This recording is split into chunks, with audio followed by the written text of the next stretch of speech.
Have you ever noticed how one small sentence about yourself can change the way you act? Something like, I'm just not a confident person, or I always mess this up, or I'm the kind of person who avoids conflict. At first, these may sound like simple descriptions, just casual thoughts. But in the context of neurolinguistic programming, or NLP, these inner labels can do much more than describe your behavior. They can begin to shape it. NLP looks at the connection between language, thought patterns, and behavior. It suggests that the words we use, especially the words we repeat internally, can influence how we experience the world and how we respond to it. So when you say, I'm bad at speaking up, your mind may not treat that as a temporary observation. It may begin to treat it as part of your identity. And identity is powerful. Because once something becomes part of who you believe you are, your behavior often starts to follow that story. Think about someone who says, I'm an anxious person. That sentence may feel true in the moment. Maybe they've had anxious experiences. Maybe they've felt fear in social situations or pressure at work. But the phrase, I am anxious, does something interesting. It turns a passing state into a fixed identity. There is a big difference between saying, I feel anxious right now, and saying, I am an anxious person. The first sentence describes a temporary experience. The second sentence defines the self. And once the self is defined that way, the brain may begin filtering reality through that label. You may notice more evidence that supports it. You may avoid situations that challenge it. You may speak, move, and decide from inside that identity. This is not magic. It is not proof that words alone control your life. But language can become a map. And if your map says, I am someone who cannot do this, then you may never explore the paths where you actually could. In NLP, one useful idea is that people respond not only to reality itself, but to their internal representation of reality. In other words, we act based on the meanings we give things. Imagine two people preparing to give a presentation.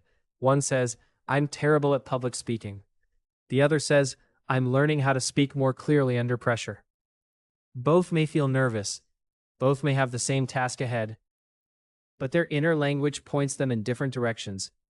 The first person has already placed themselves inside a closed identity. I am terrible. The second person has created movement. I am learning. That small shift in wording creates a different relationship with the situation.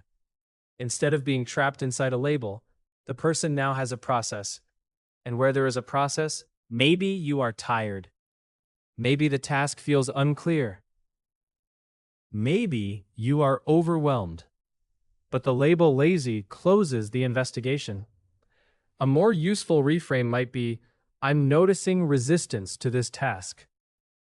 That sentence creates curiosity. It separates you from the behavior. It gives you room to ask, what is actually happening here? NLP often works with reframing, which means changing the meaning around an experience. Not pretending the experience is good, not denying reality, but looking for a frame that gives you more choice. For example, instead of saying, I failed, you might say, I received feedback. Instead of saying, I'm too sensitive, you might say, I notice emotional details quickly.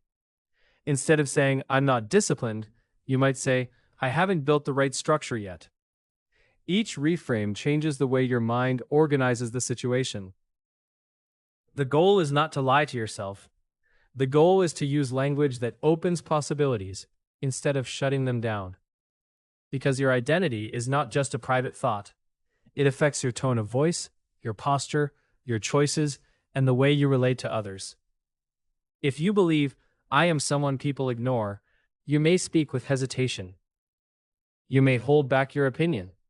You may interpret neutral reactions as rejection. And then because you are holding back, people may actually respond less. The story creates the behavior. The behavior creates evidence. The evidence strengthens the story. This loop can happen quietly, but the same loop can also be interrupted. One simple NLP-inspired exercise is to listen for your I am statements. I am awkward. I am bad with money. I am not creative. I am always behind. Then ask yourself, is this a fact or is this a story I have practiced? Next, soften the sentence. Instead of I am awkward, try I sometimes feel unsure in conversations. Instead of I am bad with money, try I am learning to manage money with more awareness. Instead of I am not creative, try I haven't practiced expressing ideas in that way yet. Notice what changes.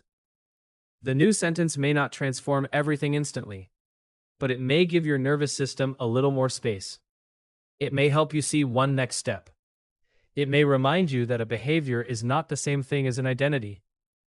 And that distinction matters.